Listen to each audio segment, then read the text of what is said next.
Et vous, savez-vous utiliser la tablette tactile de votre voiture? Si vous aussi vous passez 3 heures à chercher chaque réglage dans la tablette tactile de votre voiture, laissez-moi vous expliquer.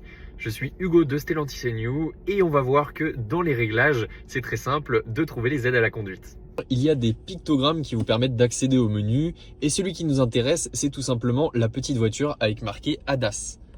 Donc ce sont tout simplement les aides à la conduite qui vont s'afficher juste ici et qui permettent d'activer ou de désactiver les paramètres de la voiture, comme par exemple la caméra panoramique qui vous permet d'aider à vous garer. Vous avez aussi l'aide au maintien dans la voie qui permet d'éviter à votre véhicule de sortir des lignes blanches. Vous avez l'alerte de dépassement de vitesse qui est obligatoire aujourd'hui sur les nouveaux véhicules, qui vous permet d'être alerté si vous dépassez la limitation de vitesse. Vous pouvez aussi activer le stop and start sur les voitures thermiques qui vous aide à économiser du carburant lorsque vous êtes à l'arrêt. Le Drive Assist 2.0 vous permet d'adapter votre allure en fonction du trafic que vous avez devant vous. Le système de freinage automatique vous permet, dans le cas où vous n'avez pas vu que ça freine très fort devant vous, de freiner la voiture à votre place. Vous pouvez aussi activer l'anti-patinage qui vous permet d'être plus sécurisé sous la pluie. Vous avez aussi la possibilité d'activer plusieurs alertes concernant les panneaux routiers. Et enfin, vous avez une alerte de sécurité lorsque la voiture détecte que vous avez une perte d'attention lorsque vous conduisez. Si vous ne trouvez pas ces indications sur l'écran central, ces commandes peuvent se cacher juste à gauche du volant avec les icônes du Drive Assist 2.0 et de l'aide au maintien dans la voie. Ces paramètres sont dissociés des paramètres du véhicule puisque les paramètres du véhicule vous permettent de modifier la langue, l'éclairage du véhicule,